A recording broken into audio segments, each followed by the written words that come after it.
कोई नेता, बड़े बड़े नेता मंत्री सब लोग घर में दबके हुए थे। उस दिन भी आपका ही पवन यादव गली गली नुक्कड़ नुक्कड़ घर घर घूमने का काम किया, मास्क बांटने का काम किया, भोजन बांटने का काम किया, राशन बांटने का काम, फॉगिंग करने का काम किया, सैनिटाइज करने का काम किया। और जब शिक्षा की बारी आई तो मैं शिक्षा के लिए हर एक घर में ज्योत जलाने के लिए आज कॉपी, कलम, पेंसिल, टॉफी बच्चों के बीच में बांटने के लिए हम आए। और हमेशा मैं 4 सालों से 5 सालों से आपके बीच में रहा हूँ और हमेशा आपके दुख सुख में आने का काम कर, जब भी हमें खबर करेंगे। आप देख सकते हैं आरएलएसपी के नेता पवन यादव ने यहाँ के बच्चों के बीच जो शिक्षा की सामग्री है उनको बांटने का काम किया है कि शिक्षा बिहार में सुधरे और बिहार का जो प्रतिशत है शिक्षा दर वो काफ़ी ज़्यादा के द्वारा की जा रही है। बिहार में लगातार शिक्षा व्यवस्था जो गिरती जा रही है, आपके राष्ट्रीय अध्यक्ष भी इस बात को उठा रहे हैं, आप भी इस बात को उठा रहे हैं, किस तरीके से देखते हैं? हमारे माननीय राष्ट्रीय अध्यक्ष उपेंद्र कुशवाहा जी ने हमेशा शिक्षा के लिए संघर्ष किया है और सड़क से सदन तक में लड़ाई लड़ने का काम किया है। और लड़ाई लड़ते लड़ते बिहार की जनता के बीच में जो शिक्षा की बदहाली थी, उसी बदहाली को देखते हुए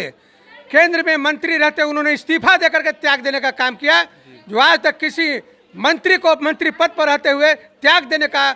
ताकत और हिम्मत कभी किसी में नहीं आया, वो है उपेंद्र कुशवाहा जी, जिनके तत्वावधान में 7 से 13 तक शिक्षा सुधार का जो आंदोलन चल रही है कि पूरे बिहार में जो शिक्षा का बदहाली है, जो शिक्षा का कहीं भी नामो निशान नहीं है पूरे बिहार में, इसलिए शिक्षा सुधार के लिए हम लोग 7 से 13 के बीच में आंदोलन का घोषणा हुआ है। और 7 तारीख को हम लोग मशाल जुलूस भी निकाले थे इनकम टैक्स गोलंबर पर। और आज बच्चों के बीच में चूँकि शिक्षा सुधार का मामला है, हम लोग सिर्फ कथनी में नहीं करनी में विश्वास करते हैं। बड़ा बड़ा डोंग हाँक के से चल जाते हैं, बड़ा बड़ा बात कह करके वोट लेके ठग करके लोगों को चल जाते हैं, लेकिन जनता के बीच में कभी सामने चेहरा दिखाने का काम नहीं करते, जनता के बीच दुख दर्द में बांटने का काम नहीं करते, जनता मर रही है कि जी रही है उसे देखने का भी काम नहीं करते। और शिक्षा का जो हालत है, इसलिए शिक्षा को सुधारने के लिए, शिक्षा का अलख जगाने के लिए, हर एक घर में शिक्षा का ज्योति जलाने के लिए मैं आज इस साई टोला जो हमारे क्षेत्र में आता है और इन गरीब बच्चों को हमने इसके जागृति पैदा करने के लिए, जोश पैदा करने के लिए, जोश और खरोश पढ़ने के लिए हम शिक्षा का सामग्री आज कॉपी, कलम, पेंसिल, टॉफी बांटने का सैकड़ों बच्चों के बीच में कार्य किए हैं ताकि शिक्षा का अलग जागे, शिक्षा सुधार बटन दबाने का पहला आधार बने। मैं कहना चाहता हूँ, अपील करना चाहता हूँ बिहार के आवामों से, जो शिक्षा नहीं सुधारेगा, जो शिक्षा का बदहाली रखेगा, वैसे नेताओं को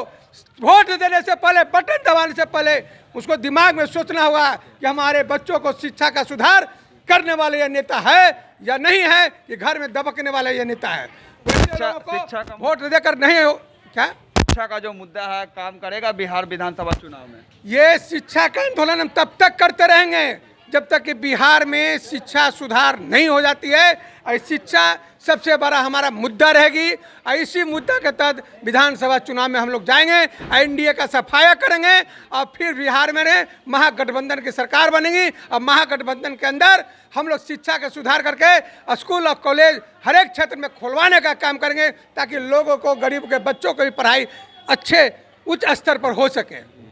साफ तौर पे आप सुन रहे हैं कि बिहार में जिस तरीके से जो शिक्षा व्यवस्था बदहाल है उसको लेकर आरएलएसपी ने एक मुहिम चलाई है कि शिक्षा सुधार की जो बंदोबस्त है वो बिहार में की जाए। और इसको लेकर आरएलएसपी के राष्ट्रीय अध्यक्ष उपेंद्र कुशवाहा भी लगातार सरकार पे हमला बोल रहे हैं। और इनके जो अन्य नेता है, आपने साफ तौर पे पवन यादव को सुना कि जिस तरीके से इन्होंने भी बिहार में शिक्षा सुधार की बात कही है और 2020 विधानसभा चुनाव में कहा है कि शिक्षा का जो मुद्दा है वो एक बहुत बड़ा मुद्दा होने वाला है और 2020 में बिहार में महागठबंधन की सरकार बनेगी और शिक्षा में सुधार किए जाएंगे। जितने भी जो छात्र बेरोजगार बैठे हैं, शिक्षा में जो बिहार पीछे है, ये तमाम बातों पर इन्होंने आज खुलकर कहा है कि बिहार विधानसभा चुनाव में अगर महागठबंधन की सरकार बनती है तो शिक्षा में सुधार किए जाएंगे और छात्रों को उनका अधिकार मिलेगा।